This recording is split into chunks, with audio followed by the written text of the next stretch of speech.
Good morning. Thank you all for being here. My name is Keith Mahoney. I'm the Vice President of Communications and Public Affairs here at the Boston Foundation, where we bring people and resources together to solve Boston's big problems. As part of our role as the Community Foundation serving Greater Boston, we act as a civic leader by collaborating with researchers and thought leaders to analyze problems, set goals, inform the public, and evaluate progress towards solutions. For us, civic leadership means defining and acting on the greatest challenges facing Boston. We highlight where we're making progress and where there's still a lot to be done. All of this is made possible in part through donations to our Civic Leadership Fund, and I really want to thank those of you in the audience today who contribute to that important work. I'm delighted to have so many of you here on this dismal morning to discuss an important topic here about the health of our private colleges in a time of change for higher education. When the invitation to this forum was sent, I did hear from several friends that the title, Rebuilding Confidence, was a bit much, and that a few high-profile cases should not impugn what is a real strength for our region, the large number of outstanding private colleges and universities located in Massachusetts. And it is a great strength of our region. Our educational and medical assets have not only allowed us to weather recessions better than other parts of the country, but they've catalyzed new industries and opportunities. Indeed, some joke that Boston's economic development plan was to create private universities, then wait 300 years. It's not a great joke, but it is a higher education joke. The importance of private education to our region's economy, reputation, and identity makes this challenging time even more worthy of discussion. Demographics, economic stress, student debt, online education, the changing nature of work, all of these factors are challenging the traditional liberal arts education. And while the media coverage of Mount Ida, Newberry, and Hampshire colleges may bring these issues to a wider audience, they are ones that many of you in this room have been grappling with for a number of years. So to begin the conversation, I'm delighted to introduce our Commissioner of Higher Education and the Chairman of the Board of Higher Education to present the work they have been doing with partners to address some of these challenges. Following their presentations, we'll have a panel discussion, then plenty of time for your questions and comments. So let me start by introducing Carlos Santiago, the Commissioner of Higher Education for Massachusetts, who was appointed to this position by Governor Baker in 2015, after serving as a Senior Deputy Commissioner for Academic Affairs for 2 years. He has over 30 years of experience in higher education, including serving as a Chancellor of the University of Wisconsin-Milwaukee and Provost and Chief Operating Officer at the University of Albany. He was a professor of economics and is the author of many books and articles focusing on the economic development and changing socioeconomic status of Latinos in the United States. But before we hear from Commissioner Santiago, I'd like to bring up Chris Gabrieli, the Chairman of the Massachusetts Board of Higher Education, the CEO of Empower Schools, and a lecturer at Harvard's Graduate School of Education. He began his career as a founder and CEO of a healthcare software company and was a partner at Bessemer Venture Partners for 20 years before beginning a second career in education policy and innovation. Chris has co-founded 3 education nonprofits and remains actively involved in civic life in Massachusetts and beyond. Chairman Gabrieli.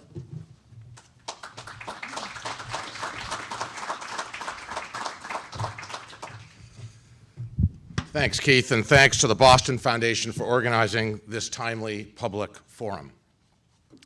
Let me preface my summary of how we got here by directly acknowledging the fundamental tension we face. Higher education, both private and public, is quintessential to Massachusetts. The colleges here are the envy of the world and tremendous assets for our Commonwealth. I'm one of the many people who first came to Massachusetts to attend college. Any of you members of that club? Yeah, apparently none. You're all from here? When I had the chance to pick where I wanted to live, I picked Massachusetts because of the unique mix here where universities and their values and assets are vital elements. Some people even think more fundamental than the Red Sox. Perhaps I should say Celtics now. I'm proud to be a part-time member of the faculty at one private university here, and my brother is a professor at another. In short, I'm a dyed-in-the-wool fan of Massachusetts higher education. Hence, I was pleased and honored to be asked by Governor Charlie Baker to chair our state's Board of Higher Education. The tension arises from a second reality.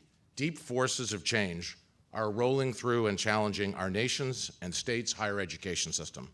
So the tension we face at the Board of Higher Education is how to be both a cheerleader and a faithful steward of our duty to protect students at a time of change and risk. And that's why it was such a slap to the face just over 1 year ago in April of 2018 when we all learned that Mount Ida College would be closing on very short notice and leaving stranded so many students, families, faculty, and staff. Our board held the first open public meeting on the matter, and we were literally brought to tears by what we heard, and our consciences were pricked deeply about our duty here. At the time, several investigations were launched and multiple bills were filed. Governor Baker urged action. Just last month, the Attorney General's office concluded its investigation with a public report. The AG's findings highlighted the damage done to students by the lack of sufficient warning. Quote, the failure of the Mount Ida Board and President Brown to develop adequate plans for students to complete their studies and the short runway they provided for students to find alternatives caused immeasurable harm to the students in their care. The AG noted that the board and leadership of the school had in fact plenty of advance awareness of the risk, but chose to gamble on their plans succeeding rather than properly alerting the students they had competed to attract. The AG's report highlights the continuing broader risk, calls for a well-resourced new office within the Department of Higher Education to implement what they call, quote, a robust regulatory scheme to help prevent these types of failures. In the face of all of this, we chose to take the time to carefully and transparently study the issue and develop recommendations on how the Massachusetts Department of Higher Education could effectively and responsibly act. We convened a working group of the board and charged them with coming back by the end of the year. The resulting report and recommendations to the board were unanimously adopted in January and put in the hands of the commissioner and department to implement in time for this coming school year. Let me close this preamble by noting that since we formed this working group, another Massachusetts college, Newbury, closed on relatively short notice. Hampshire College has made a series of announcements and decisions acknowledging concerns about their finances, and Hellenic College has been challenged by both the department and accreditors as to its financial footing. Meanwhile, in neighboring Vermont, 3 small colleges announced their closure during this year. A few words on the working group. The group was led by Commissioner Santiago and me. It included 2 members of our board and 5 outside citizens willing to lend a hand, including a former Commissioner of Education and Higher Ed president, the sitting Chief Administrative and Financial Officer of one of our fine private colleges, and the former chair of Wheelock College, here today, Ranch Campbell, which successfully handled its growing financial challenges through a merger with Boston University. We were fortunate to receive support through a pro bono summer consulting team from EY Parthenon. Finally, we worked throughout the process with key partners such as the Attorney General's office and the regional accreditor, whose duties overlap with ours. We held a number of public open meetings and posted our interim analyses and reports, as transparency and dialogue are critical features of this sort of work. We appreciated multiple interactions with private colleges and their representatives from NECHI and ACUM. I want to thank everyone who's contributed. This slide summarizes the charge given the working group by the board. As you can see, it includes investigation of the nature of the problem as well as potential solutions. In short, what is the problem? How can it be measured, and how is risk managed now? What can be done by various responsible parties, including the Department of Higher Education? I want to dive in a little on some of the data that shaped our thinking, especially about the scale and nature of the risk. On this slide, we show data we reviewed on the ongoing decline of enrollment in higher education, both across the country and here in Massachusetts. Note that the declines are larger here in Massachusetts and even more pronounced in the smallest institutions. The underlying demographics of our state and country mean that we are likely to see these declining enrollment trends continue, and that we face an even more alarming future. These are the cohorts of 18-year-olds, year by year. The red line up shows you where we are last year. Note that in the blue box on the right, you see the window of time starting 6 years from now, where the birth rate dip that accompanied the Great Recession begins to kick in, with a rapid drop in the number of 18-year-olds, and even more so here in Massachusetts. There is a range of evidence showing that a significant number of private colleges in Massachusetts exhibit financial trends between 2011 and 2016, suggesting growing risk. At the upper right, we see that almost 1/4 of private colleges saw at least a 10% decrease in enrollment. The next box over shows that over 1/3 of colleges increased their expenses by at least 5% more than they increased their revenues. The bottom two boxes look at trends in the U.S. Department of Education's Financial Responsibility Score. The USED has a major interest in the financial health of recipient colleges.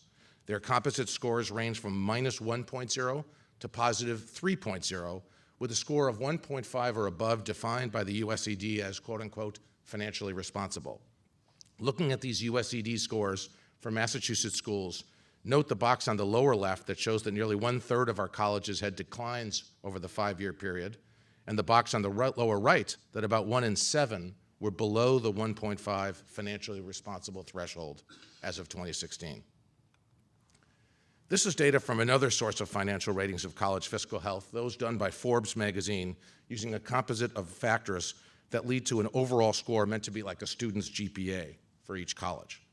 The slide shows on the two axes the 2014 and 2017 outcomes for each of the Forbes-rated Massachusetts schools. I would highlight 3 points. First, there is quite a spread, with many Massachusetts colleges recording high scores. Such schools need little current attention from any regulator. Second, scores remain pretty consistent across those 4 years. It is also true that a few schools made material moves up or down with a slight overall trend down. Finally, it's important to note that 30%, the gray shaded box, of all of our colleges receive scores of 1.75 or C- and below. The two dots at the very low end are Mount Ida and Newbury, and they've gone on to close. So I hope you've gained a quick sense of the evidence that led us to the first conclusion about the real risk of college closure due to financial challenge. We also found that current entities, including us, responsible for monitoring colleges and their metrics, are insufficient to the task. This slide shows information about 10 financially troubled colleges across the country, 9 of which have recently closed or are closing. For each school, you see the federal financial responsibility scores.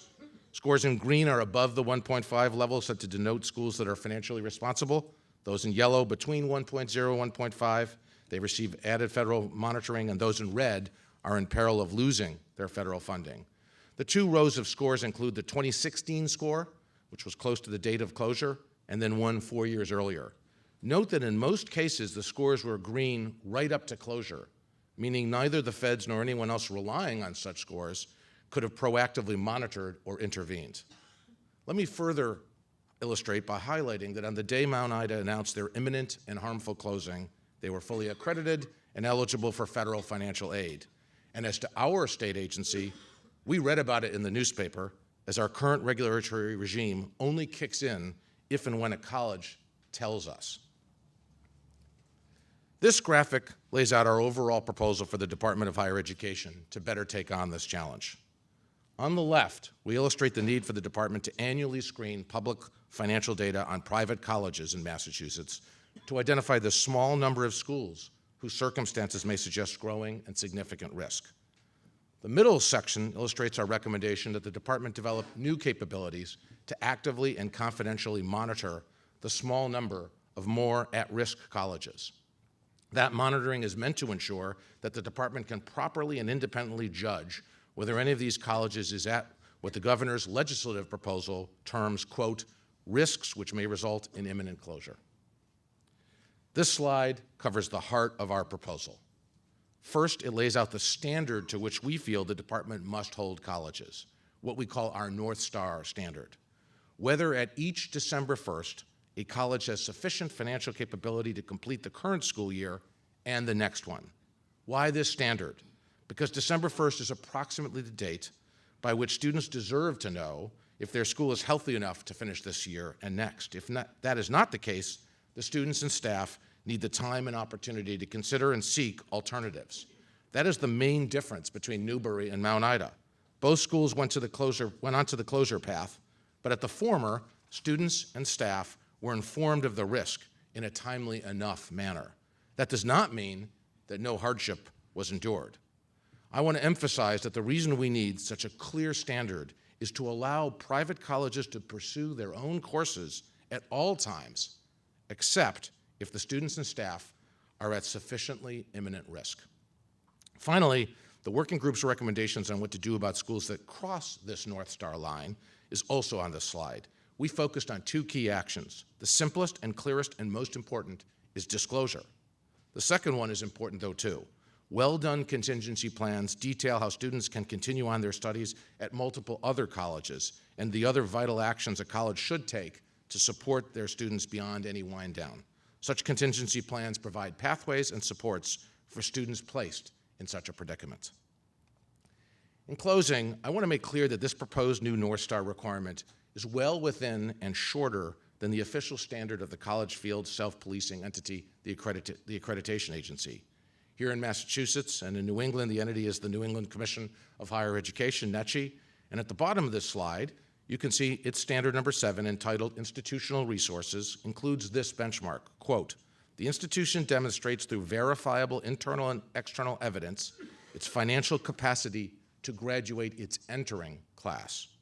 The graphic above shows that such a standard entails considering financial viability over the next 4 to 5 years, with the 5th being the one for newly admitted students who would start next year. By comparison, our proposed North Star standard on the top covers only the balance of the current year and the next one, about 3 years less. We pick this shorter time frame not because we disagree that a responsible board of trustees and field should demand that private colleges have the means to complete college educations for all admitted and matriculated students, but because we see the line where a public regulator should intervene as the spot where student risk rises to an unacceptable level, and they should be informed.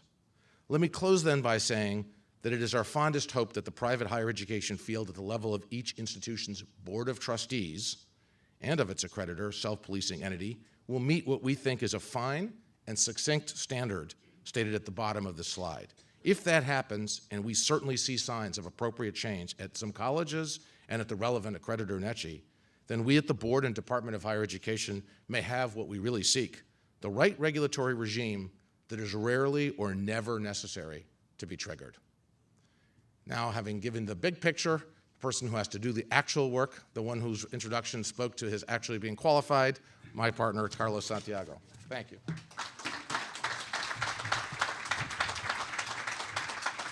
Thank you. Thank you, Chris. And I join the chairman in thanking the Boston Foundation for hosting this event, for all of you for your interest in Massachusetts higher education. I want to give some introductory remarks about the role of the Department of Higher Education and the Board of Higher Education. Let's see, where's the, did you? It's right on top there. Oh, this is it? Okay. How do I move to the right? Lean should take you forward. Press the Oh. green dot. There we go. So I want to talk a little bit briefly about the role of the Board of Higher Education and the Department of Higher Education. We are part of the regulatory triad. Triad includes the federal government, whose primary responsibility is to disperse federal financial aid under Title IV and provide oversight of institutions. The second is the accreditor. The federal government also approves the accreditors. The regional accreditor in New England is NECHI, whose president is here, Barbara Brittingham.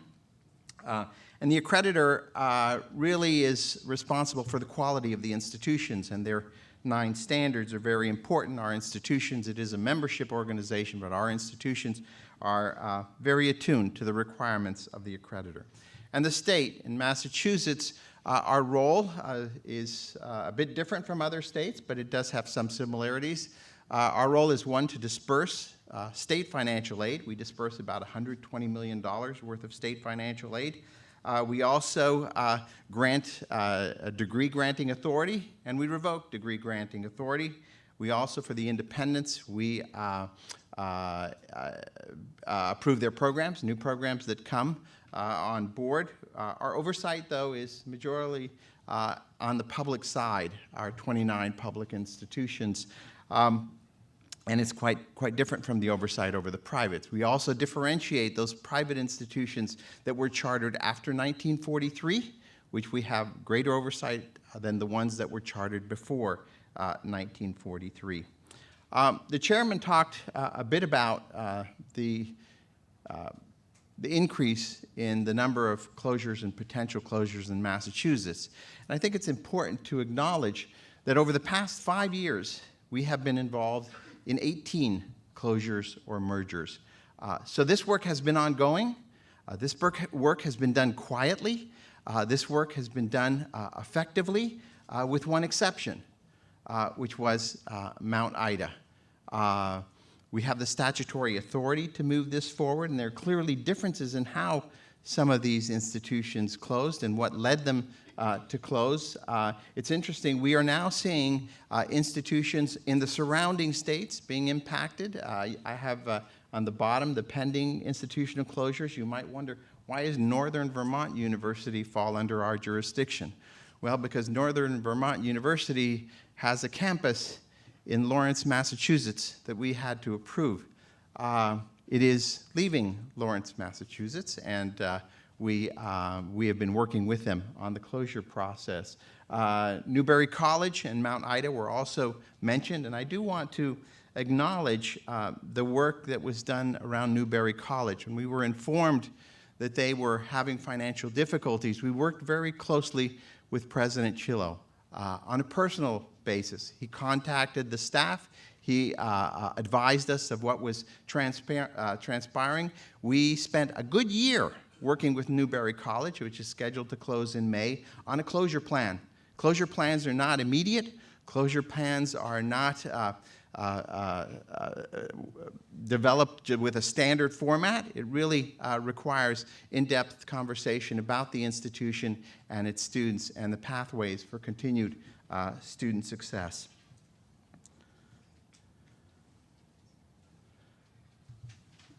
For the post-1943 institutions, those chartered after 1943, we do have oversight over their program approval.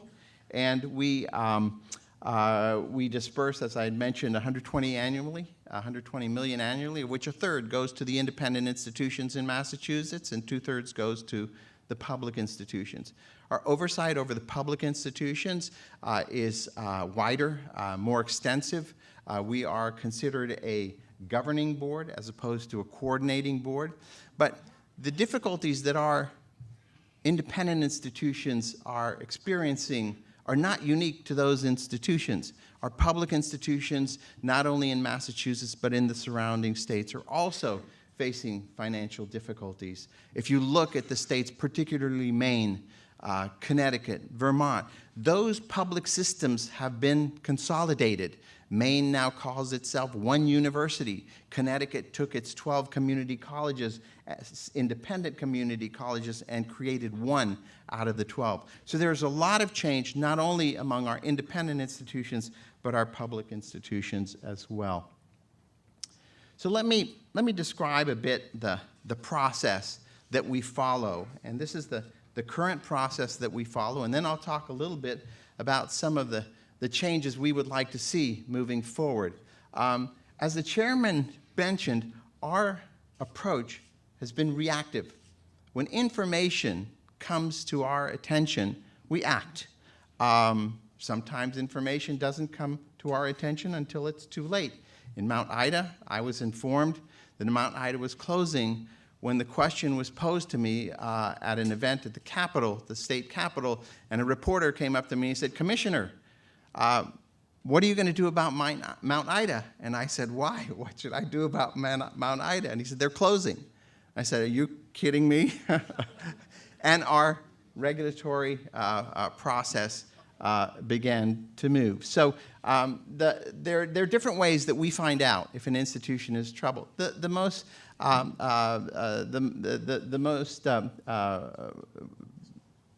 evident way that we find out is when an institution contacts us. And that's That's really important because it shows that the institution is moving forward and positively seeks our guidance as well. If, in fact, facts come to our attention, we open an investigation. That investigation really requires a conversation with the institution. What are the circumstances? What do you see? What are your plans for transferring students? There are a variety of areas that we are interested in reviewing with that institution. If the institution is compliant in the sense that it feels it has a plan that it shares with us, and that plan is a reasonable plan for continued success, and they've had the need to notify students or decided, we decide with that institution about the notification process, then in fact we leave it at that. We simply monitor the institution over time. If, on the other hand, there is a problem with that plan, where there disagreement between the department and the institution as to what will transpire next, we have conversations that can lead to further review of the plan, and we then request a corrective action plan. A corrective action plan is one that, again, we review. It takes a lot of time to develop those plans, and in fact, we work closely with the institution throughout that. If the plan is not satisfactory, if there is a disagreement, the Department of Higher Education has some tools to address the situation. In the most extreme examples, we can revoke degree granting authority, something that we have not done. We've never used that other than a case when the institution is definitely closing, and after it closes, we will revoke their degree granting authority. The other tool that we have, which again has not been used, is to refer the institution to the Attorney General, to his nonprofit division as well. So those are the current tools that we have at our disposal to deal with institutions in financial distress. This still leaves us in a reactive mode. It leaves us to the whims of the information that we get when we get that information.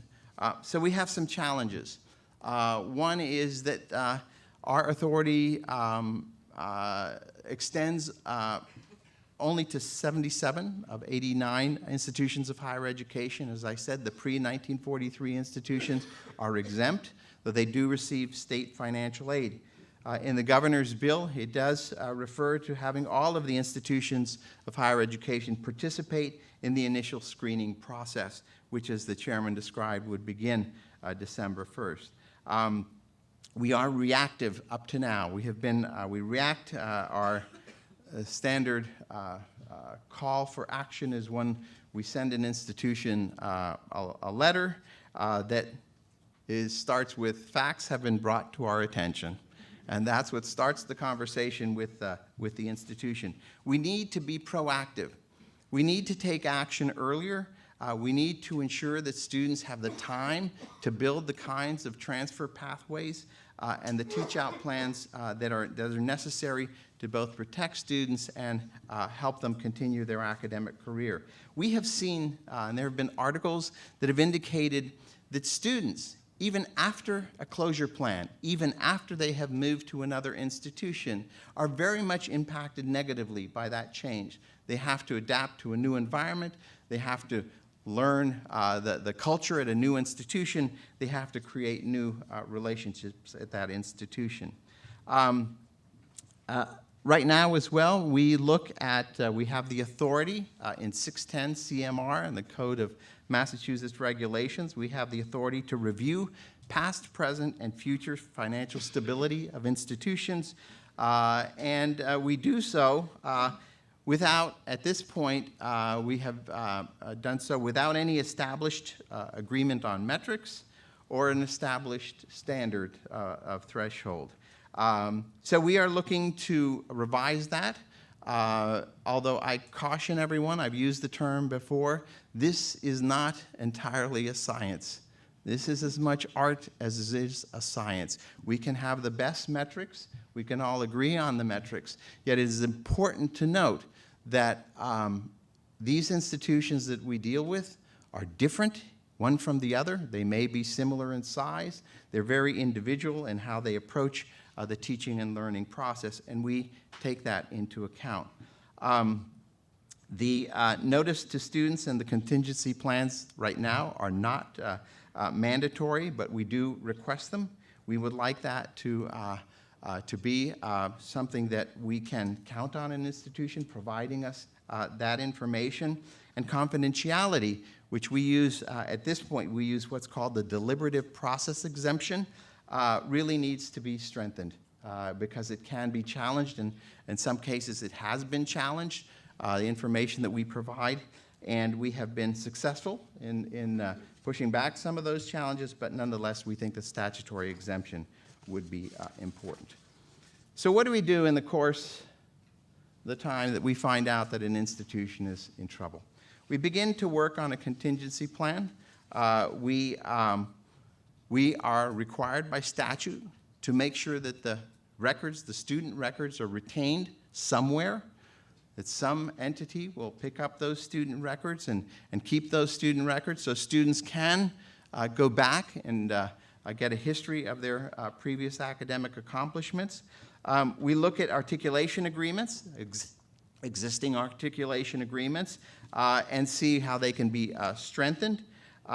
We have in-depth conversations with the institution about what they are communicating with students and stakeholders and how they are communicating with those stakeholders as well. We create reverse transfer arrangements. We provide transitional teams. These are teams of advisors and others and career advisors that can help these students maneuver across these difficult processes. We have had, particularly in the case of Mount Ida, sponsored recruitment and admissions fairs and brought institutions, both public and private, to the fore. And I have to really acknowledge the many institutions that come forward to help the students that are now without a home. In some cases, Mount Ida had some very difficult programs to replicate elsewhere. There was one funeral services program where there was no other in Massachusetts.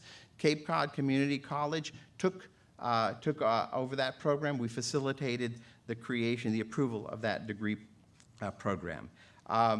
So the teach-out process is not simple. It's rather unique to each institution, but there are some key elements that we follow.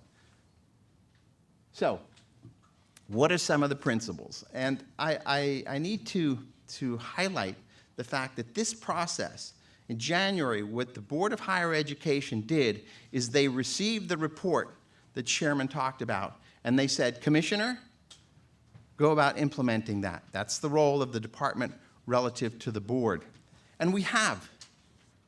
But what we have been doing is having conversations with stakeholders, with campus presidents, with others, with student groups, to see how these regs might be received, how they might be revised. And I'll be honest, it has been a very productive process. Some of the recommendations that were in the working group report have been revised. The metrics, we have moved away from using a single measure for screening. We are looking at multiple measures, and we do have the data to do the screening based on the teaching viability metric. We are looking at it closely. We are fine-tuning it. We are reviewing it to see if it provides false positives. So there are a variety of things that we are doing that are different from what have been proposed in the working group report. We do need to move to a more proactive stance. We do realize that our institutions are very unique, very different one from the other, and we need to structure our conversations with those institutions, taking those issues in mind. We are in the process of continuing the input from multiple stakeholders. We do want confidentiality to be in statute. We believe that's important. That's an important consideration that the universities and colleges are very much interested in. And we also need timely notifications to students. When it gets to the point that it's pretty clear that the institution is in jeopardy, the students need to be informed, and we need to have a conversation with that institution to agree both on the timing of that as well as the message itself. So, where are we with this process? We have had stakeholder vetting. We are still drafting the regulations based on those discussions. Next Tuesday, our full board meets, and we will give a preview of the conversations that we anticipate having. We are not going to bring those regs to our full board for approval in May. We're going to do it in June. And in June, once our board has approved the draft regs, we open those up for public commentary. There's a window for public commentary. We will then take that commentary and come back at the October board meeting for final approval. So there is still quite a lot of time. Some have criticized this process for being too slow. Others have criticized this process for moving too fast. It has been a year since Mount Ida. We think we are moving at the right pace.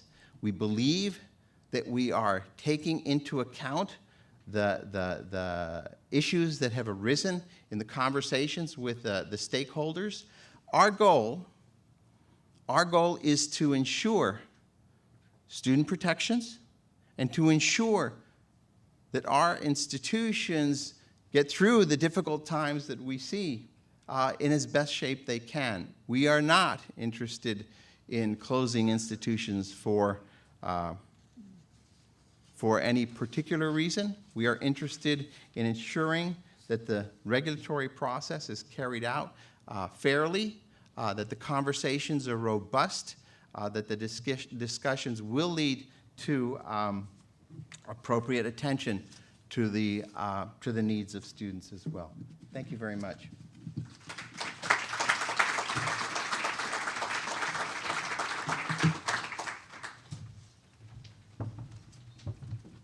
So I'd like to invite our panel to come on stage and join me.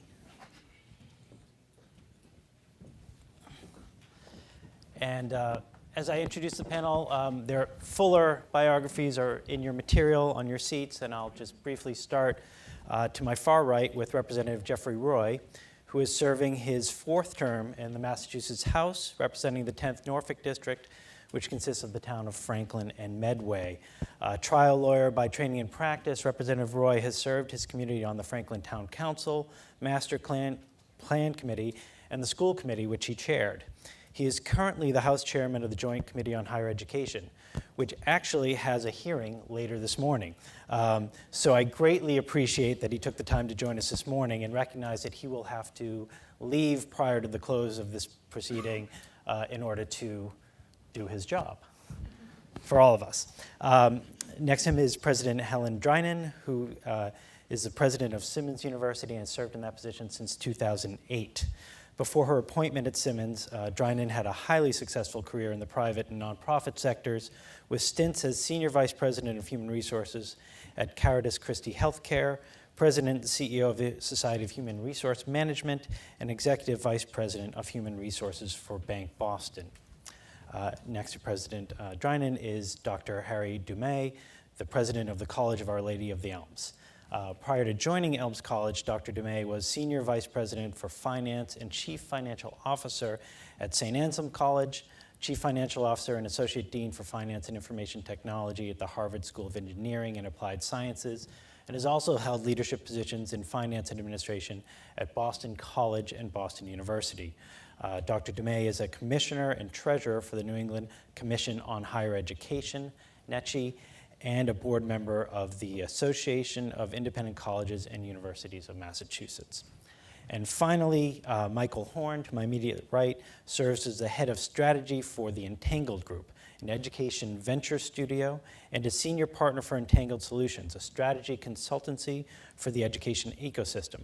He is the co-founder of and a distinguished fellow at the Clayton Christensen Institute for Disruptive Innovation, a nonprofit think tank. Michael is the author and co-author of multiple books, white papers, and articles on education, and was selected as a 2014 Eisenhower Fellow to study innovation in education. I should also note that President Drinan had a conflict come up at the last minute. She will have to be leaving before we finish the Q&A, but I greatly appreciate her flexibility.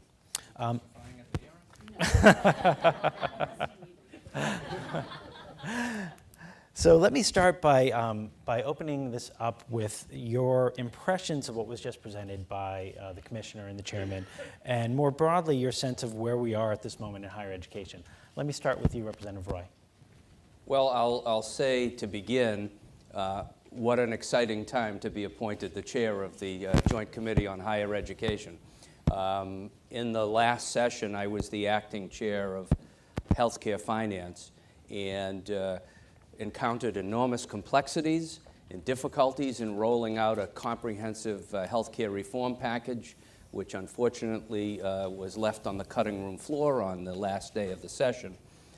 And I thought nothing could be more complex and difficult, and I figured my appointment as higher ed chair would be a breeze for this session. And lo and behold, in my first few months, we were confronted with campus sexual assault legislation, school closure legislation, and today's hearing is on school funding. So it's a very robust agenda for this particular session, and I'm looking forward and excited to do that. So where are we on the school closings? I'm delighted that we're actually engaging in this conversation, and we're not waiting until 2026 when the bubble really hits to have this conversation. The other nice piece about it, and I'm glad that the Commissioner and the Board Chairman pointed this out, in the last 5 years there have been 18 closings or mergers of schools, and the good thing about that is you only really heard about one of them. So there are some pieces that are in place that are working well, but the bad experience we had with Mount Ida has really heightened this conversation and has really pushed, I think, members of the public and members of the academic community to begin really talking about ways that we can address this. And I was talking to the chairman of the board a few minutes ago, and you know, he gets the sense that boards and trustees of colleges and universities are really taking this issue seriously and are really thinking about it, and that's a good thing. And I think his hope is that they never have to implement the regulations that they're proposing, and that would be a good thing.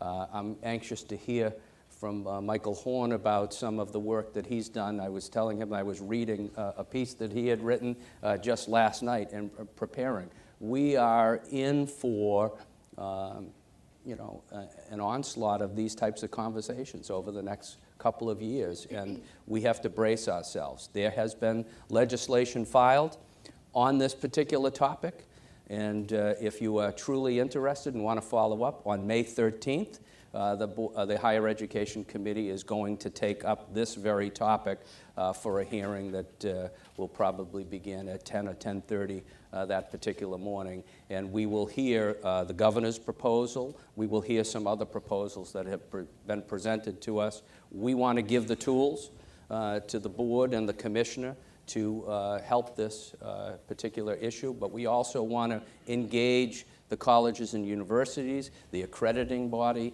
in this conversation. So I look forward to today's discussion and continuing the dialogue. President Drinan, you were here before the curve. Yeah. What are your thoughts? Well, a couple of things I think are really significant. I have been involved this past year in my capacity as the volunteer chair of the Association of Independent Colleges and Universities of Massachusetts, more easily known as AICUM. And we, as a group, are the private institutions in Massachusetts. We have a lot, as you can imagine, a lot of common interests, and we have, I think, great leadership helping us to focus on speaking to the relevant parts of our community about higher education issues. So this year, like you, Representative Roy, has been a busy year to be in that role. And I also have another, I think, perspective on this, which is when I began at Simmons, Simmons was a very fragile institution. So while I would not describe it that way today at all, I am very aware of what it's like to run an institution like that and how easily the balance can be tipped from reasonably well running to chaos. And all it takes is a little bit of extra press or questioning or inquiries that are triggered by the least possible things.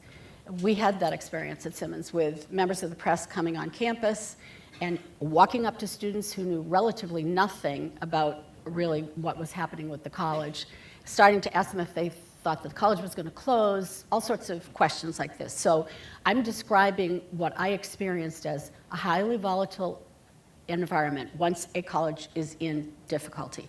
And sometimes that's the difference between being able to pull off a turnaround and not. Now, this is not at all to oppose the idea that we need to protect every single student in the Commonwealth of Massachusetts, and we all recognize that. And I would say as a community, we were all devastated by what happened at Mount Ida because none of us would want to be in any way thought of as likely to leave our students in a similar circumstance.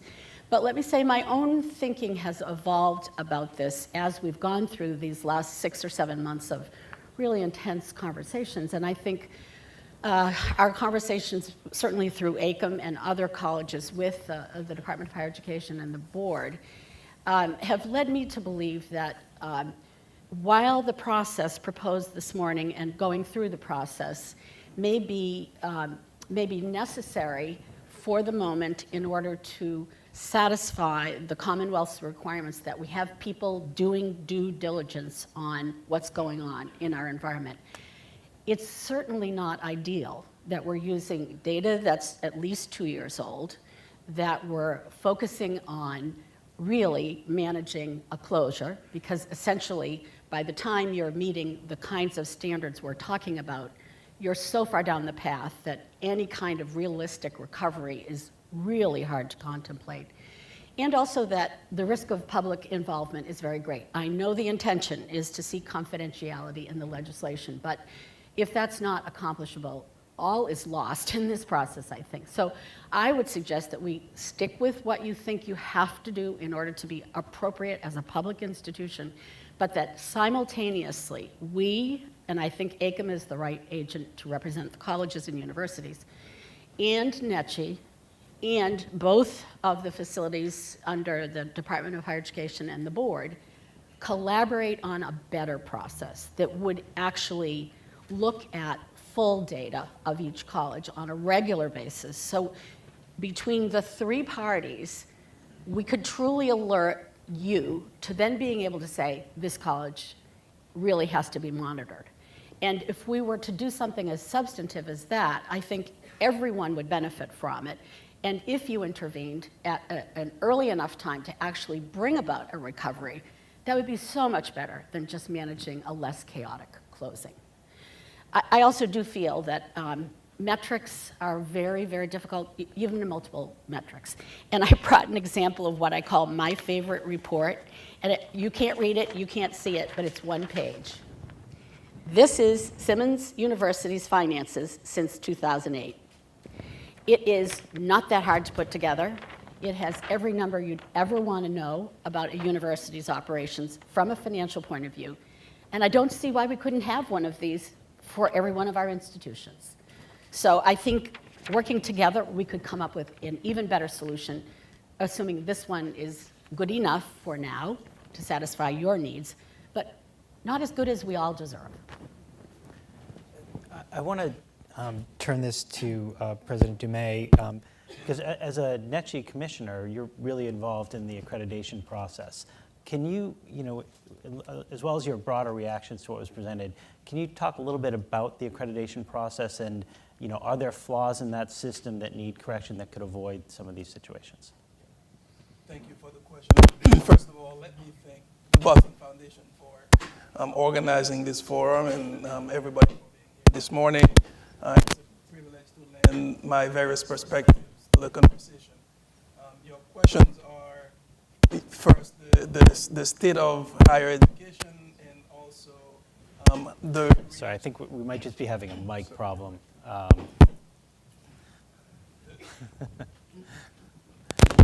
Thank you, Michelle.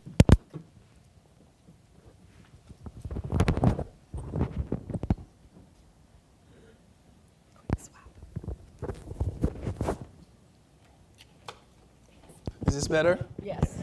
Excellent.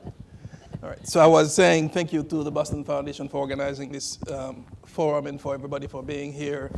To the questions as to the state of higher education and also the reaction to what was presented this morning, particularly from my perspective as a commissioner, I start where you started, Michael, and where Chair Gabrieli started with the wonderful work that higher education does in this state and across the United States. The evidence for the public are the economic growth that happens because of the wonderful work that happens in our laboratories and the skilled workforce that is developed. The evidence on an individual basis will happen, we will see it in just a couple of weeks on all of our campuses as students cross the stage to receive their diplomas, many of whom are first-generation students. At Elms College, we serve 43% of first-generation students. I know this from experience. I am a first-generation college student. So I also have the perspective of being a commissioner for the New England Commission for Higher Education, where we view a number of institutions, small, large, wealthy, non-wealthy, and the diversity of students that they serve in a very unique way. So I am a scholar practitioner of higher education. I believe in this work, and that's why I chose that field. Now, to the question of the reaction to the presentation this morning, completely agree with the challenges that were presented by both Chair Gabrieli and Commissioner Santiago, the challenges that face our institutions, both because of demographic changes as well as technological innovations that are causing pressure to institutions' revenue, possibility of generating revenues. And completely agree as well with the objectives that were described by the thesis group, and that all regulatory, all people who have a stake in the process need to ensure that no student or families are left in a lurch by an abrupt closure, number one. Number two, that there's got to be some way to screen institutions that should be monitored more effectively because of limited resources, frankly. So there's got to be a way to triage those institutions that need to be monitored. And three, that those institutions that are screened, that there's got to be some process for engaging with them on a regular basis to ensure that if they end up having to close, that there's got to be an orderly way, and there's got to be some timeline for students and families to be able to make plans. So one has to be in agreement with all of these objectives. I bring to that the perspective of the president of what I would call a healthy, very healthy financially, but not wealthy institution. Also the perspective of the commission and the work that the commission does on a regular basis in monitoring institutions. All institutions have a 10-year comprehensive review as part of the accreditation process, and also a 5-year interim review in which they provide extensive report to the commission, including reports on their finances. In addition to that, the commission has request information from institutions on a regular basis for substantive changes and other instances in which they provide financial information to the institution. There is an annual data, a process in which institutions provide information about enrollment, their finances on an annual basis to the Commission. And the Commission also has a very robust process through which it engages with institutions that that could be in financial jeopardy through what is called the annual review of finance and enrollment. I hope, Michael, that I get a chance to speak a little bit more in depth about all of these processes and how it works, and how it has proven to be very robust over the years. But suffice it to say that with regards to the items that the proposal that was presented earlier, I join President Dryden in hoping, and I'm feeling very hopeful that as the president of a small institution, that there could be a collaborative process between the accreditation agency that already exists, that is already performing very robust monitoring of institutions, and the Department of Education, so that institutions are not subjected to parallel processes, so that institutions can spend our time and energy and resources in providing services to our students, which is why we're there in the first place. And I'm very hopeful, given the presentation this morning, number one, that there will not be reliance on a single metric, that there is now a perspective at looking at multiple variables, and that the conversation between the DOE and the and NEDSHI can continue, so that we can find that collaborative process for all of our institutions to accomplish the objectives that were identified. Good. Well, we could have put the Boston Foundation Forum on the commissioner's timeline for getting input into this process. So I think we're well suited to be doing that. But now I want to turn to the disruptor on our panel, and ask Michael. You've written about this and studied it from a 60,000 foot level.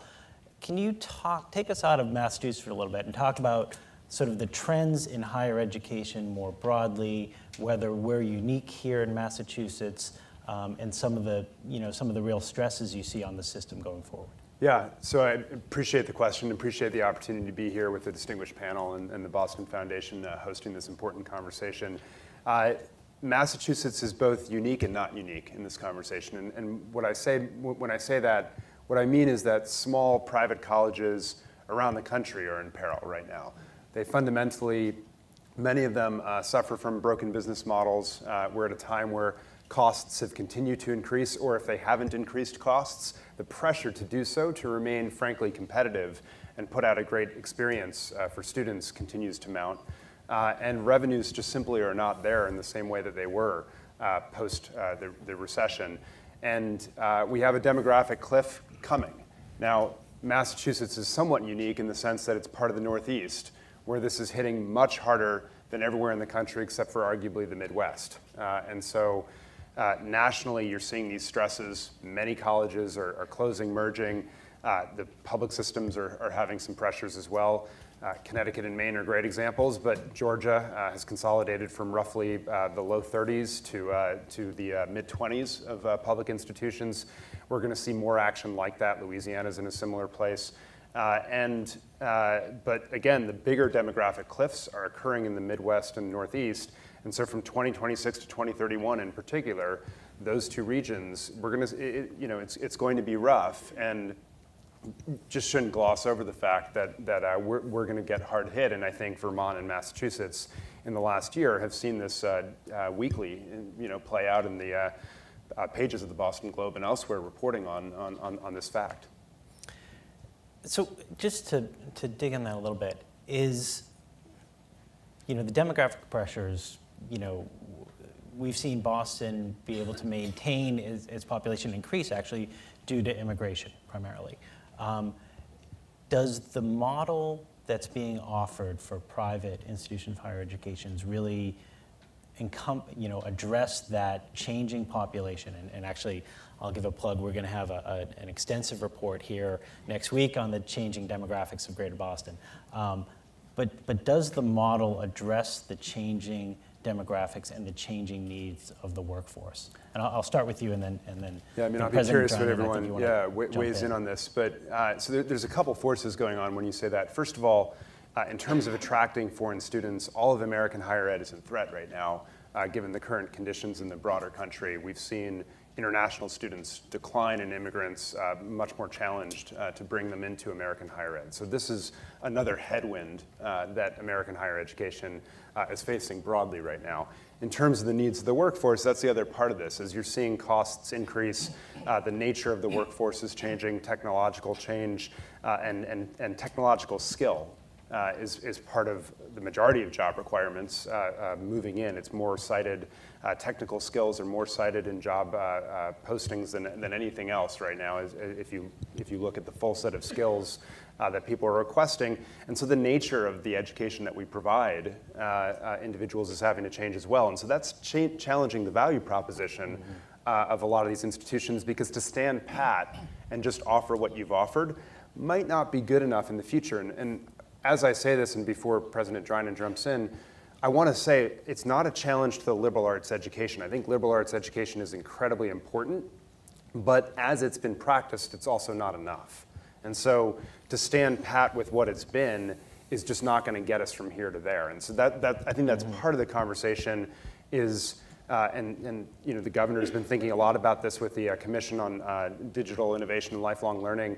That's probably not the title, but it's close, I think. But really focusing on these questions around how do you create a much more flexible education system that, given the half-life of skills is rapidly decreasing, how do you constantly re-up the education and re-skill individuals in the workforce constantly? It's a huge push. It's why places like Simmons have been so successful, frankly, innovating with different modalities and reaching students in different ways. President Drinan, can you talk about some of the innovations, and then also, as you do, are they replicable? Yeah. So I want to make one comment just based on Michael's comment about really the environment in which we're operating with this impending threat. I mean, they say demography is destiny. We're not going to see a change in these numbers. They are what they are. I would say very few institutions of higher education are really equipped to see that coming and think about what they're going to do about that. And it's a multifaceted problem. It's not a singular problem. One part of the problem is that the traditions and the culture and the standards that have served us very, very well in the past do not serve us well today. It is a very slow, not thoughtful is not a bad word, but so thoughtful as to be practically paralyzing. And there is no sense of time, So the fact that this is 6 years away, well, we got plenty of time, and we'll go through a process. So first thing is, the culture is against us in this regard. Second thing is, this is an environment that does not value management skills. The word business is really a not to be spoken word. Profit, we always use the word surplus. We never use the word profit. And I know it sounds funny, and it is funny, but the reality of it is that throughout the whole organization, there's not a sense of the urgency that comes from saying, gee, I'm working for an organization that is facing real trouble, and if I could figure out how I could contribute to this, it would be a good thing. So that's the second thing. I will say the third thing is, and this is a big, big problem, is tenure. And I know we have its equivalents in the K through 12 system, so I'm sure many of you are familiar with this, but when you are tenured, and literally the only way you're going to lose your job is if you commit a felony. It is, again, it's very hard to drive urgent performance in that circumstance. So you think about all of these things, and this is what we're really operating against. Now, just to be specific about the couple of things we've done at Simmons, two things I think were really compelling in this. Number one, we did a lot of benchmarking around strategy, and I mean, there is not a college or university in the country that doesn't have in their strategy plan, we are going to be excellent. Everyone is going to be excellent. Well, how are you going to be excellent? You know, what is it that you're doing? So the question is, how do you differentiate yourselves from everyone else? Why should someone come here versus there, or the other place? And be very clear about what your business proposition is. So really being disciplined about that. And the second thing is having the financial willingness to make very difficult decisions. And there's just no substitute for that. You have to have that.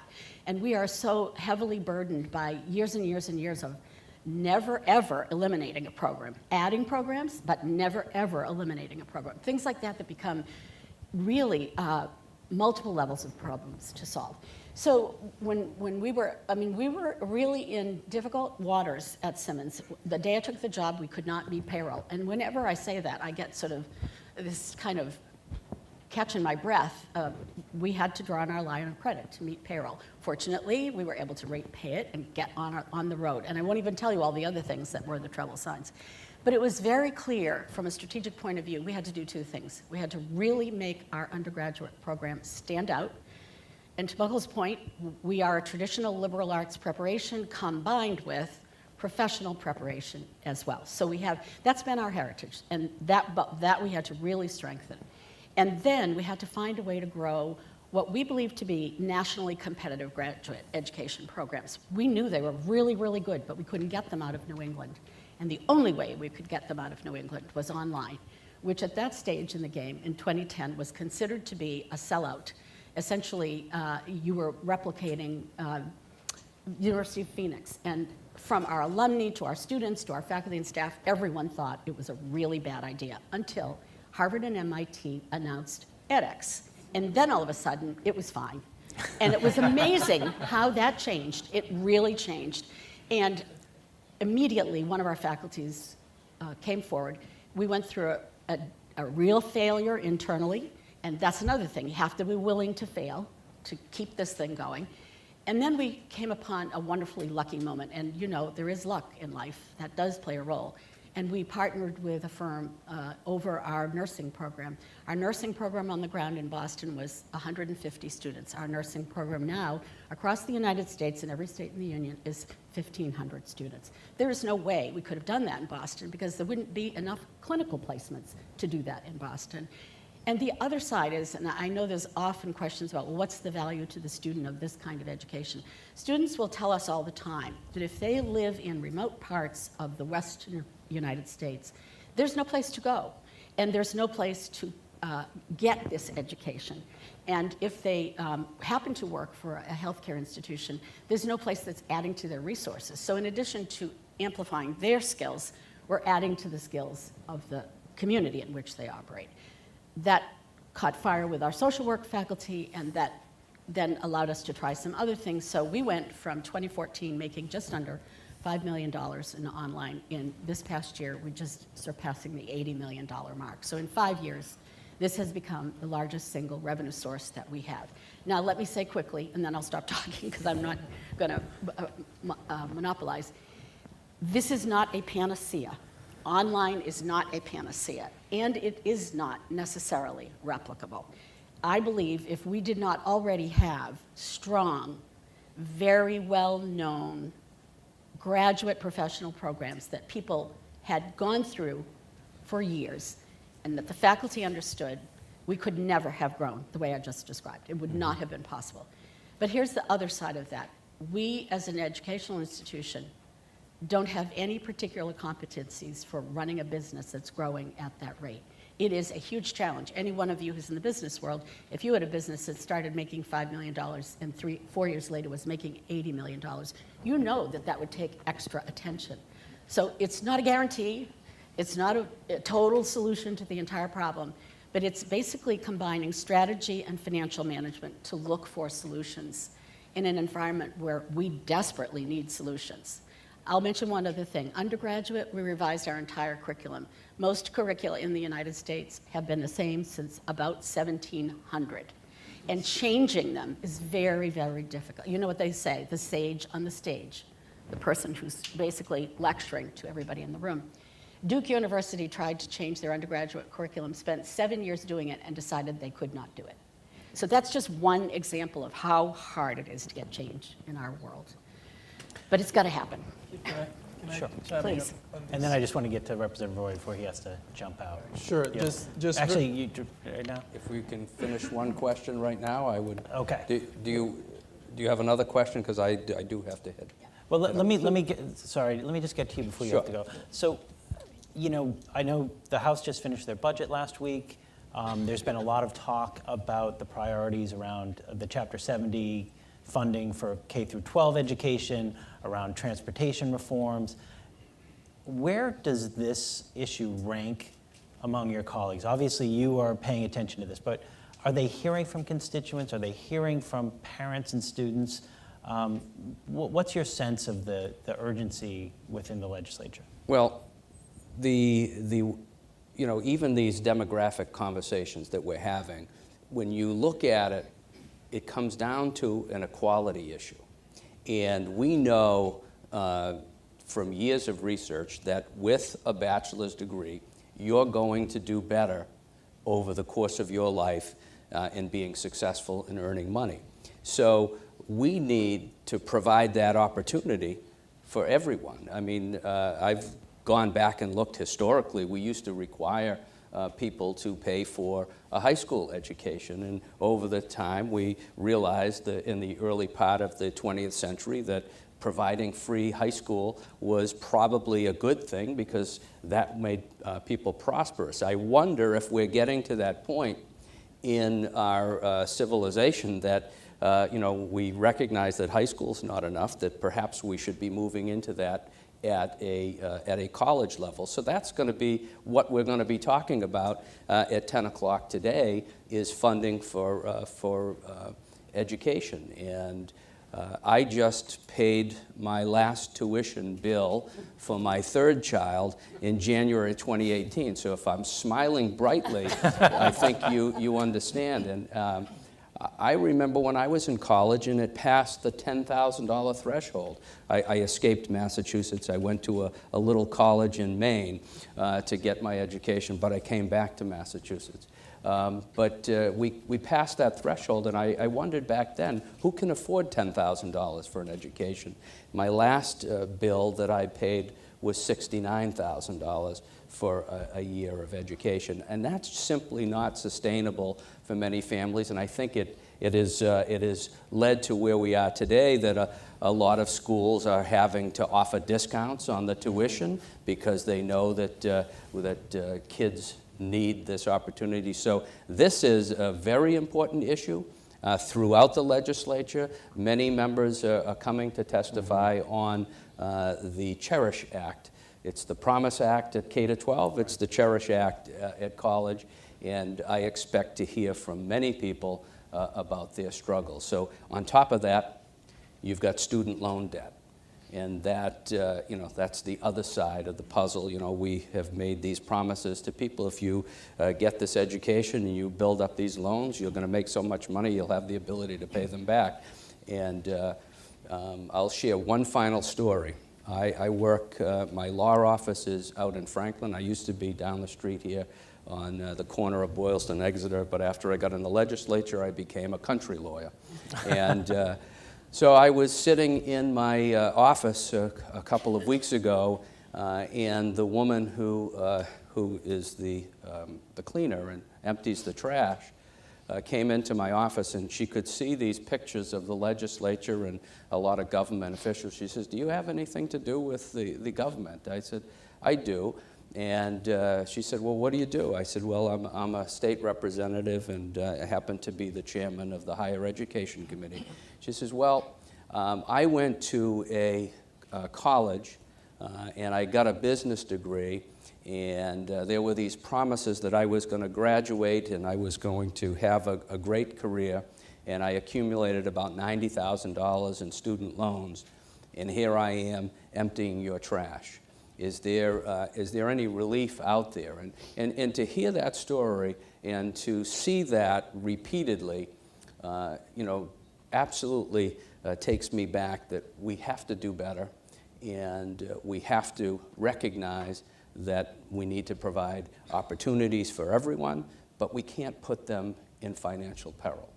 So on that note, I'm going to go and hear about more school financing issues, and I thank you for the opportunity to be here and to talk with each and every one of you, and I look forward to continued conversations. Well, thank you for that. I know that later this morning you're going to be hearing about affordable tuition and debt-free tuition and free tuition, and it would be very interesting how that may impact upon private institutions Yes, when indeed. we do that with public. So thank you for being here. Thank you so much. Thank you.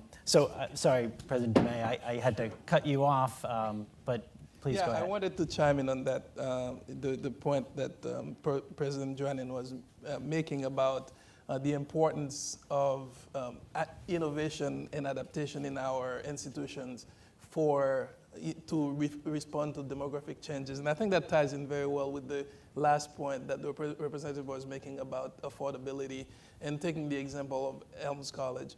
One thing that we know is that the traditional age student is what the demographic changes show us is declining. But the growing population of students is non-traditional students and adults returning to school. Over a decade ago, Elms College was approached by a community college to help provide opportunities for their students that are finishing with their associate's degree. And the college piloted a program at the community college site to have a degree completion program right there on site for the students, to provide them the flexibility that they had with the time of completing their degree. And also, given that we are in Western Mass and that it is quite vast and that some students may not be able to go to an urban center to complete their education. Well, lo and behold, this program has been so successful at helping students at community colleges with a flexible schedule complete their degree, that we are now at 7 community colleges with degree completion programs. This has provided the flexibility for working parents, people with complicated lives to complete their degree programs. But it has also been, from a financial standpoint, a very win-win for the institutions, as it has provided this additional student group. I can remember going to sign one of our articulation agreement with the Berkshire Community College for our early childhood education program. And one student, coming to me and telling me that she would never have been able to complete a bachelor's degree, from the Berkshires if she had to go to Springfield, an hour and a half away, to complete her degree. But the flexibility and the program that the degree completion program that Elms College offers at this at the community college allowed her to do that. That's the ability to pivot, in response to the demands that is out there. Certainly fulfilling the mission of the college to offer a degree to a good Catholic college degree to those least likely to obtain it. But at the same time, serving the needs of that population. Yes, well, there's a big point here, I think, underlying both of these, which is that standing pat is simply not an option. You can't just rest on your current laurels because that business model is broken. And so these sorts of partnerships, innovations, serving students not historically served, incredibly important. And the interesting thing actually about the non-traditional student, if you look at the adult student specifically, is actually the percentage is not growing as much as the hype would suggest. But I think that's a function of institutions not figuring out how to serve those students. The need is there. We just haven't introduced the offerings and the affordability and the convenience that those students required. And so the representative's not here right now, so I hate cheap shots. But my only worry about a debt-free or free view is that by seeking to make the existing system allow people to afford what's fundamentally an expensive system, I don't think that's the way we innovate in the future. We need to fundamentally create more affordable, convenient options themselves. So I worry very much about just subsidizing the current expensive system that, quite frankly, and there are good schools that get great outcomes, but writ large, if you look at American higher education, you know, the 6-year graduation rate for a 4-year degree is anywhere from 55 to 60% depending on the year. And I just worry very significantly about simply subsidizing the status quo rather than making sure we continue this innovation. Okay. So to be clear, you're not running for the Democratic nomination in 2020. I would now be out of line, yeah. Can I just pick up on that point? I think one of the really challenging things for all of us right now is trying to imagine what we are contending with, even in the fairly near-term future. And you know, I will clearly date myself very specifically when I say I graduated from Mount Holyoke College the year that Hampshire College was launched, because Mount Holyoke, Amherst Smith, and the University of Massachusetts basically were the birthplace of Hampshire College. And it was to be an experiment in the future of American education. It was to be student-driven. It was to be far less constrained by rigorous academic schedules and majors that had defined requirements and all that kind of thing. And maybe that still is the future of American education, but clearly for Hampshire, it did not move in a direction where they started to really pick up steam as the showcase. And you know, Michael and I were talking earlier about this notion that it was covered a couple of weeks ago in the Chronicle of Higher Education of the mega university. What we see now as the Southern New Hampshire, the ASU, the Western Governors University, where they are so broad, so big, so comprehensive, and they have figured out how to reduce the cost of that education. It doesn't look like a traditional New England on-the-ground 4-year coming-of-age experience at all. But especially when you look at Western Governors and their competency model, it's impressive, because people are getting through that very successfully, going on to really good jobs. It's not what we think of here, at least in the Northeast, at all, as the traditional college education. There's a cultural norm, particularly around Greater Boston, Yes. where, you know, in the spring you see the high school graduations with where they're going to college photoed in the paper, and it's a point of pride Absolutely. for many people. Yet we're seeing, you know, there's pressure from employers to say, you know, why list a bachelor's as a requirement when an associate's will do, or a certification of competency. How do you think that that reality is going to catch up with the culture of middle-class Americans wanting that on-the-ground, coming-of-age 4-year experience? It's interesting. I have a book coming out in September called Choosing College that looks at, in Clay Christensen language, the jobs to be done for which students are hiring college, and then offers advice to them about how to make better decisions. One of my big conclusions, which was maybe funny for the disruptor who's talking about online learning a lot, although that's the first time I've mentioned it today, is that from our read, there's a significant swath of people that their job to be done, so to speak, is help me get into my best college.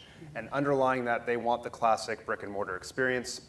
They want a place to reinvent themselves with new people. They want the prestige and great reputation. A lot of those things are fundamentally important, and they don't know why. Despite what the UCLA freshman survey it says, that everyone wants a job these days, that's not at all what we found when we actually dug into how they made decisions. They want it because they've been told that they can have it, and it's an amazing opportunity. And my takeaway from that is that experience for a certain swath of the population, it's not going away, and that's great. I mean, I loved the experience, and I think a lot of us benefited from the social capital and other things and broadening of horizons that come out of that experience. At the same token, what our other takeaway as we interviewed students all the way up to age 60 was that if you're in different parts of your life, you just need a lot more different types of options so that you can keep reskilling and so forth in lines with what you're talking about with the employer. So my takeaway was not that online learning is just going to blow up everything and everything's going to change tomorrow. but that online learning can be super useful in serving a lot of these other cases where I need help stepping it up in my life and things of that nature. I think the other thing to build on that is, this was a striking number for me when I first really started as president. Between 15 and 17% of the 18-year-olds in our country actually have that 4-year undergraduate coming-of-age experience. Only 15 to 17%. So I think we idealize that as everyone's doing that. And I think the middle-class parents do that a lot, having been one of those myself, to do that a lot. But I think the reality is not everybody is happy in college. I mean, so many students just get there and say, this is not for me. At least it's not for me at this stage in my life. So I think if we were more flexible about thinking about how do we direct kids to do more exploration, I would love to see every student do a post-grad year before they start. You know, I just think it was such a healthy thing. Or if they can't get their first year, maybe their second year. But there are so many ways in which we could make education feel like more of a decision that's a healthy decision for the individual, rather than I'm in this step and the next step is kind of thing. So, yeah. Tell me which job you want to do, I tell you which tool to use. Yeah. And so, you know, there is a variety of needs. There is the need for, you know, student formation, growth, which is going to be served by the residential college experience. There's a need for credentials, small credentials that is going to be served by stackable certificates. And there's a need for, you know, somebody that needs the flexibility that I just described.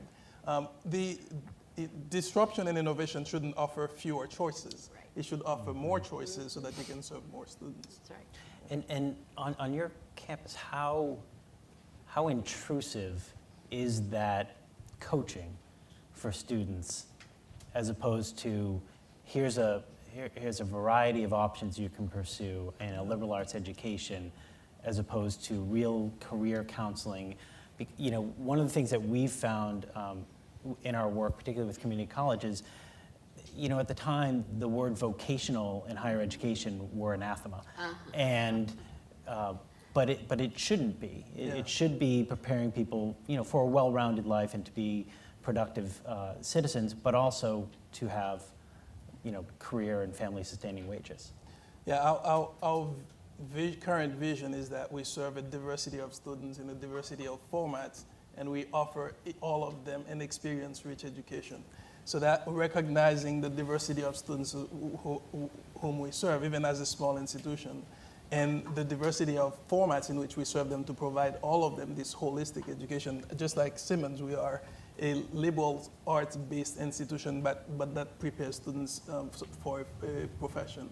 And so we recognize that, you know, students come to Elms College, which is a Catholic institution founded by the Sisters of St. Joseph, for an institution that is going to be holistic, that is going to form them not only for a job or for skills, but for life.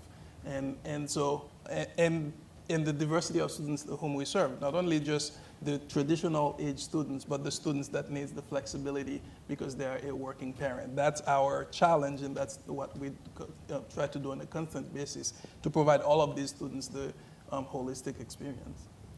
Okay, so I know I've gotten a little off script on the financial health and the proposed changes that the department have, and I know that President Drinan, you need to leave be out. momentarily. So I'm gonna ask you to give some final thoughts on.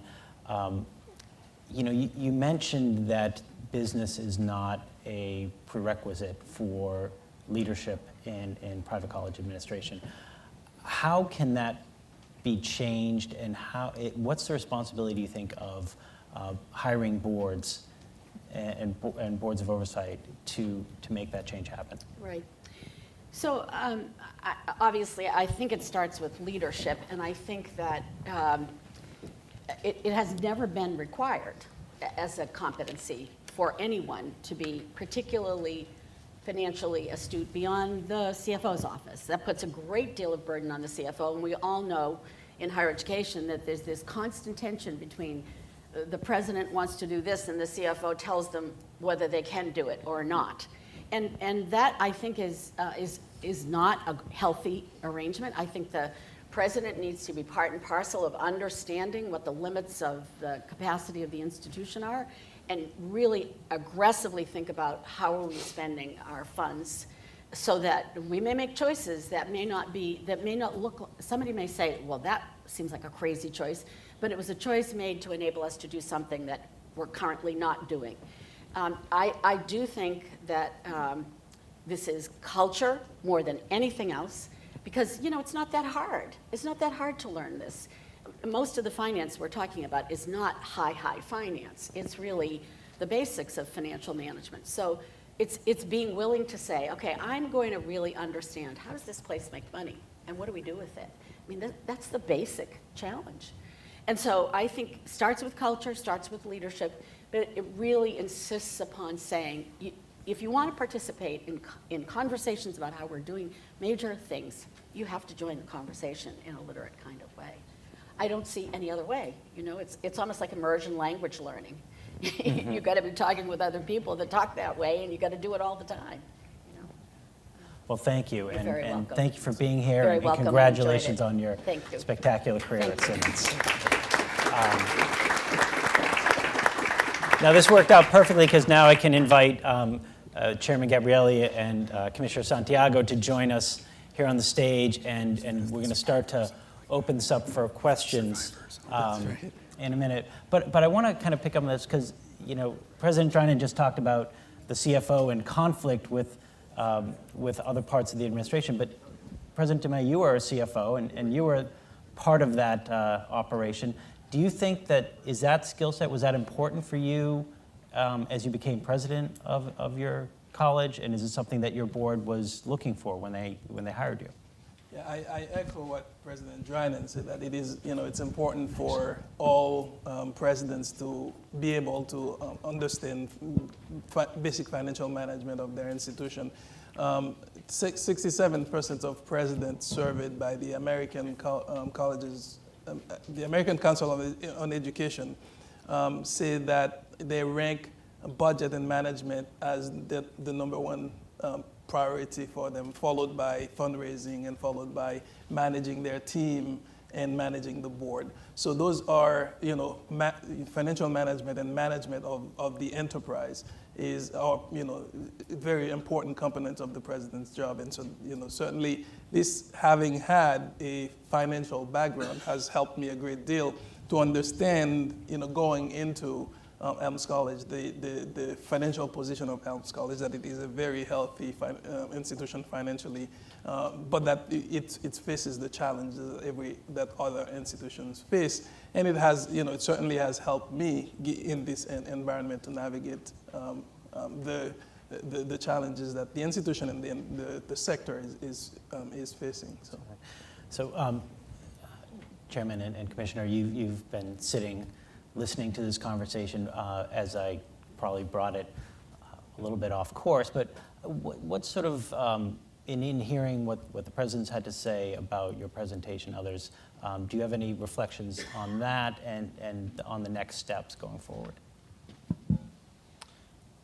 Well, we agree with everything that's been said. This is a seminal moment for higher education, both public and private higher education. The world has gotten much more complex than it was. I'm not feeling all that well. I'm dealing with some health issues. I think I'm going to have to. Oh, okay. So, thank you. I will try to channel what I've learned from you, which has been a pleasure to be your partner for these periods of time. Let me just say that,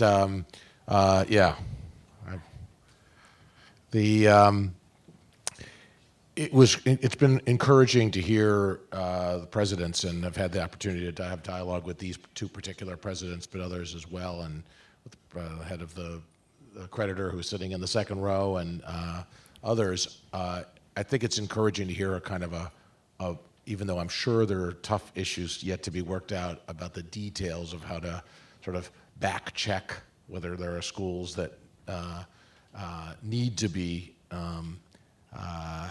challenged as to whether they're focusing on the right place where they're at and when they need to bring students into that mix.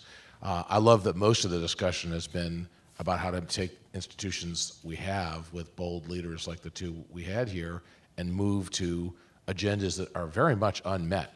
It's not that we're at 100% saturation of the need for the kinds of skills in our economy. I'm struck by one data point I saw recently where the United States and South Korea were tied about 20 years ago, I believe, in the percentage of 20, am I saying this right, Michael? Yeah, from the percentage of 25 to 34-year-olds who had a college degree at 4-year or 2-year at 38%. 20 years later, we're at 48. We've gone 38 to 48. They've gone 38 to 76. And we cannot kid ourselves in America that we are losing our edge. That is the long-term, this store of human skills is the long-term competitive edge for any place. There are tremendous unmet needs. They're hard to meet. I'm really impressed by what Elms has done. I'm really impressed by what Simmons has done. There are plenty of students who need stuff, but they probably can't afford and don't need, as you said, Michael, I think the traditional model. So that means we have a problem as a regulator to deal with what happens if they literally don't make the changes they need to make and kind of run out of steam. And how do you do that with grace? And by the way, I would argue it's also not borrowing every last cent you can against your physical endowment. I mean, let's be also clear that some of these colleges that have gone down first spent down a century of value by borrowing 100% of the value of their land and everything else before then going down. So they didn't just strand their current students, they also wasted assets that could be well used by different leaders to do more. So I'm worried about the ones in the back, but I'm excited about the ones at the lead. And I feel like I'm glad the conversation has gone there. And if Massachusetts isn't a place that leads on that, who would? And one last point, you know, we feel a lot of press ourselves, the commissioner and I, around where public higher ed's going on this. But one of the reasons I'm a fan of private higher ed is, you know, I think about things like what Simmons is doing, or, you know, in terms of online. I know that UMass has said they plan to do something big, kind of like Simmons is doing right now. You know, I know that we've spent a lot of energy into thinking about better articulation, but you're working with 7 community colleges now and have been for a while.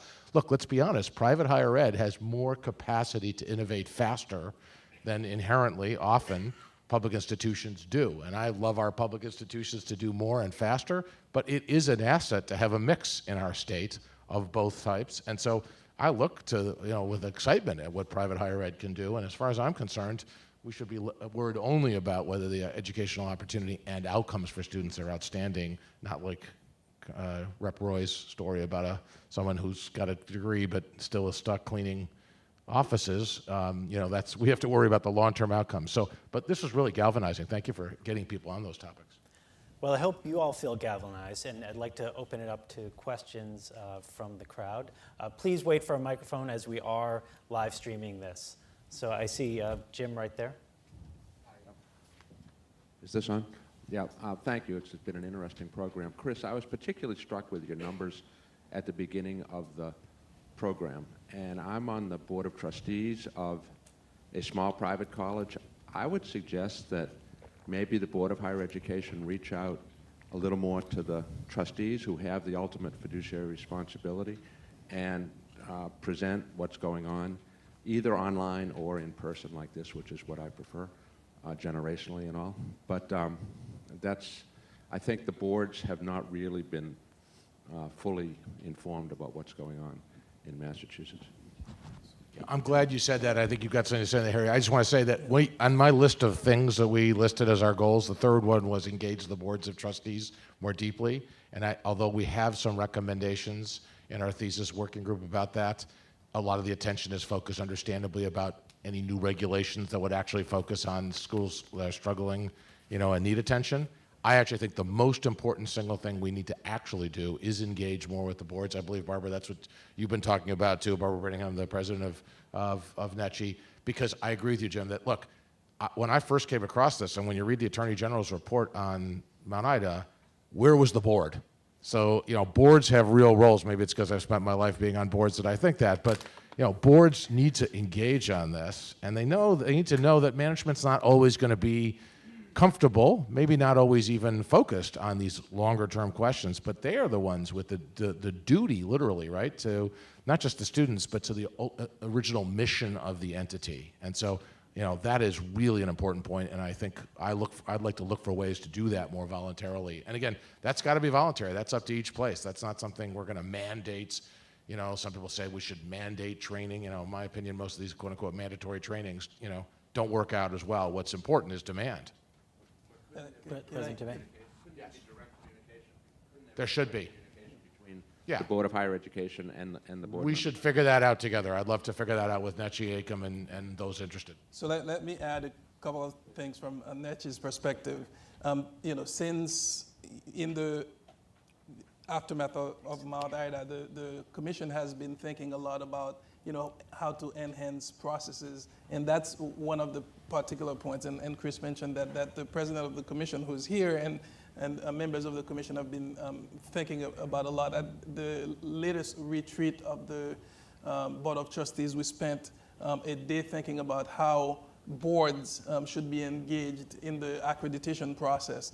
And also the commission is currently working and partnering with the Boston Consortium CFO. So that's a group of CFOs in the Boston area to look at ways to enhance all of the processes, but also including board oversight of finances, board engagement in the accreditation process. The Boston Consortium has engaged Ropes and Gray to provide recommendations on that, and the commission is actively looking at those recommendations. But if I could take a minute as well, as we're looking at collaboration between the Department of Education and the commission to enhance processes for monitoring institutions, I think it's helpful to speak about what happens currently with regards to the commission monitoring all institutions. As I mentioned before, there's the normal accreditation process, 10-year comprehensive review, 5-year midpoint review, annual reports on information. But those institutions that are targeted to be more financially at risk go through what is called the annual report on finance and enrollment. And that is a process through which those institutions are asked to submit a vast amount of data with regards to their finances, including the financial statements and data on enrollment.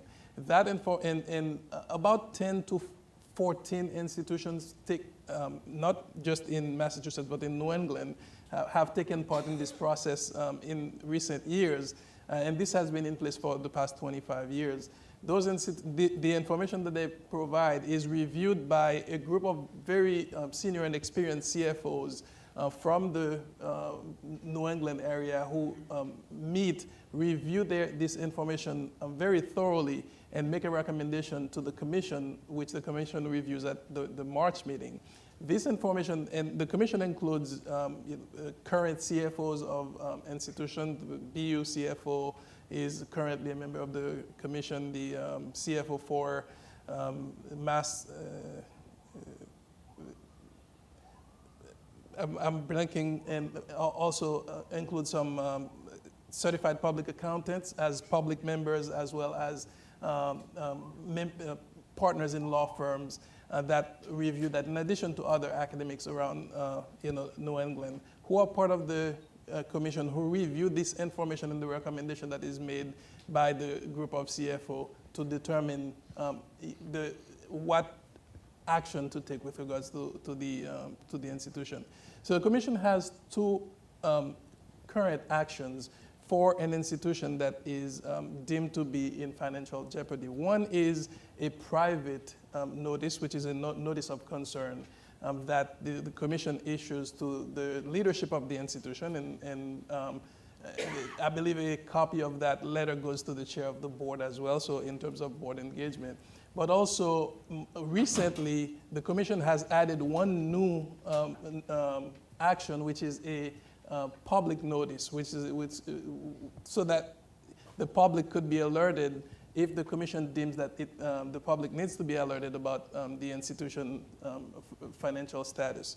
So since Mount Ida, the commission has been reviewing the processes for this annual review of finance and enrollment process, and has requested additional information from institutions, including information about debt covenant, use of restricted assets, and so an enhanced data request process that is again reviewed very robustly. At the last annual report on finance and enrollment meeting, the Commission invited public observers, so an investment banker, a partner of a CPA firm, to come and observe and provide feedback. They provided feedback on how they thought the process was robust and thorough, but also provided some constructive feedback about the uniformity of the way to review data. So there is a thorough and robust process in place which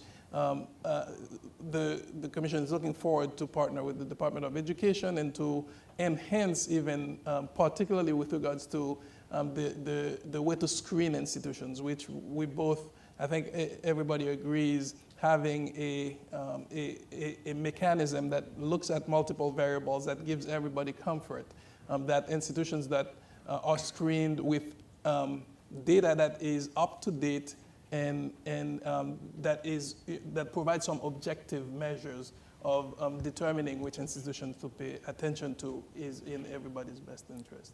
Great. I think we had a question over here to my right. Rachel.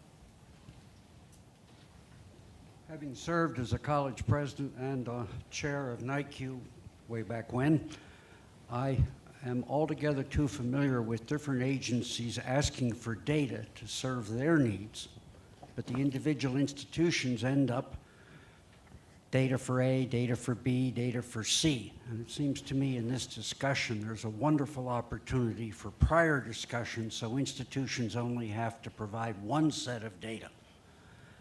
And Dr. Dumais, the one thing I would say is that data is wonderful, but definitions are crucial. And that's another thing that I think can be helpful.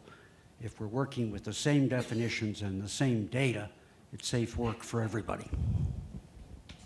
Michael, you seem to react to that. No, I think it's obviously a good point, but it seems like there's a good dialogue here. I think the other thing I would say is data also is by definition backward-looking. So there's always going to be a lag, and to expect regulatory bodies to always keep up with it is going to be challenged. But to be able to look at trends and to highlight for the board of those institutions, I think will continue to be important. So just sort of an agreement. But the last piece of it is, I do think, and I think this is where Chair Gabrieli is getting to, is looking at the formula differently of the data and how you think about the data coming in is also important, because the indicators that the federal government, for example, has right now in terms of their composite index is clearly not signaling actual financial distress. And if you look underneath that formula, my recollection of it is that it actually incentivizes some perverse behavior around taking out debt and so forth that actually works against the long-term viability of an institution. And so having a better formula with perhaps the same data would also be useful. Yeah, I totally agree. And we're excited to see colleges in various groupings, the Boston CFOs, the accreditation agency overall, ACOM, thinking about suggestions they want to bring forward, and we super welcome that. We devised our first round of look at this on 100% only public data, on the assumption that we didn't want to ask any private university to provide any further data than they already provide, and that our initial goal was screening, just to identify who's worth a closer look. So first off, we would welcome better instruments that aren't a couple years out of date and other things, but we felt like we were actually being a light regulatory touch by saying we'll download federal data and we'll try to use that to screen. We think there are some ways to look more prospectively, and that is part of one of the metrics we've proposed, of which I think we're now going to go to multiple in order to address, I think, understandable concerns about excessive reliance on a single one. But I also appreciated your point, Michael, about looking forward. What happens is, as in most of these cases, is schools that are, moving towards what looks like dangerous territory. I mean, I think some of them may not even realize it, but I think most of them have a plan. That plan often involves not just we're going to get a little better at everything, but, for example, we're going to sell a piece of land, or we're going to merge, or we're going to do something really significantly different. So just saying what was last year's revenue per student or whatever, doesn't answer the question about whether your go-forward plan. That's why the monitoring confidentially of their proposal is so important. So in each of the cases of Mount Ida and Newbury, and from what I understand to be, Hampshire's current proposal, they all represent prospective leaps proposed that are going to make what they're doing different than what it was. And so you couldn't really just say, let me see what your last year's numbers are, right? So that is part of the challenge, and I think what we have to rise to. I also do, one last point is, regulation is such a challenge in our country in so many different ways. And I'm relatively new. I'm a private sector background.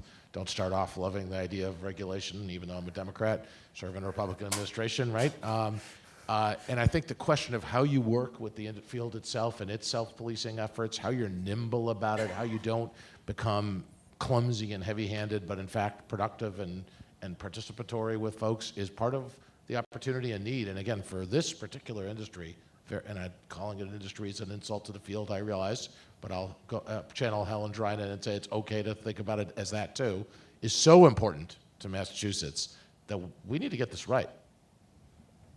Question here. Hi, everybody. So one of the challenges of higher education, and I'm interested in two perspectives here, is that, and I commend Helen for being pretty vocal about some of the challenges we don't talk about, such as the fact that if you're business-oriented, that's a bad thing, or even tenure, or the difficulty of not just looking at talent, but organizational agility. So I have two questions.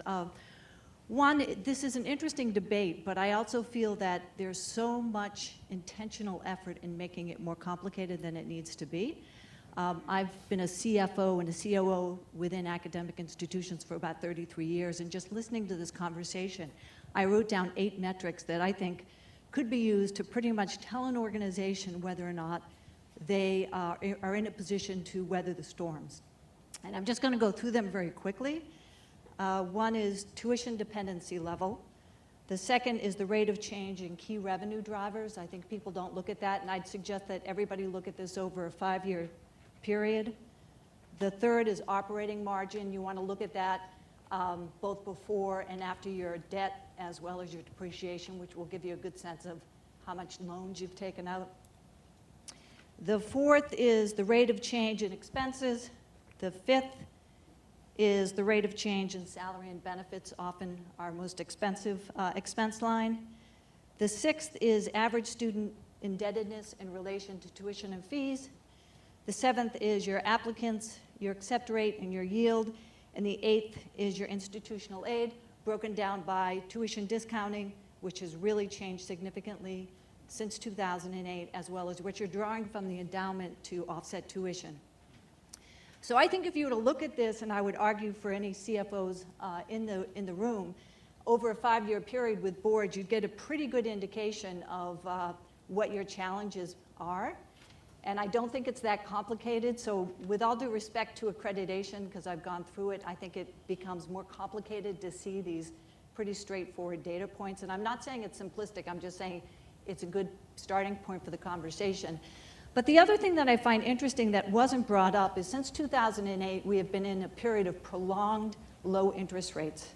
And during that time, I think what happened is institutions really moved away from investing in their core mission of teaching and learning and looking at concierge-level services for students, real estate, I mean, all these areas that, even marketing, to make sure that they had the applicants they needed. And the problem with this approach is that it really, it depends on a steady stream of applicants willing and able to pay. And then you had these changes happening that really fundamentally changed that expectation moving forward. So I guess two questions here. One is, do you think we're making it much more complicated than we have to? And second, this long period of interest rates being extraordinarily low, what do you think how will that impact higher education going forward? Okay, so we have 2 minutes to answer an 8-part question with 2 sub-questions. Well, let me I'll take one of those minutes. Very quickly, that yes, the approach of looking at a set of metrics, and you can figure out what ratios you want to use. That's what rating agencies do, and that's what investment bankers do to look at institutions. And I agree that there can be a set of metrics that reasonable people can agree on to give you a good sense of the institutions. But even investment bankers or rating agencies will tell you that that's where it starts. You start with the ratios and you have a good cut. And then after that, you need to understand the story.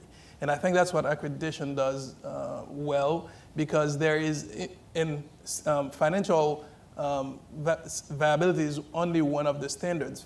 Institutional resources is only one of 9 standards that the accreditation process looks at to determine institutions, not only financial health, but also how they provide a holistic education to their students according to their mission. So it can be fairly simple to look at, and reasonable people can agree on a set of metrics that financially minded folk would look at it and agree, about, at one point in time, the relative health of an organization. But then you have to move past that and look a little bit at the story behind it. Mike, I just want to ask you quickly for your closing thoughts and then turn to Chris. Yeah, I mean, I guess big headline, I don't think it's that complicated either, in the sense that, Clay Christensen has said 50%. I've been a little bit more modest at 25% of colleges and universities, I think, will experience failure in the next 15, 20 years. And so in that way, it's simple. I think the challenge is, that's true, the business model is breaking for a lot of these institutions. You have to innovate. And even when times are good, that's actually the best time to innovate. And it's counterintuitive to a lot of these cultures to do so, but I think we need to. And the great news is, I think, as Chair Gabrieli was saying, there's a lot of demand and need for innovation. And actually, we need more education to continue to upskill. So I think it's a great opportunity. It just comes against a troubled context for the traditional model.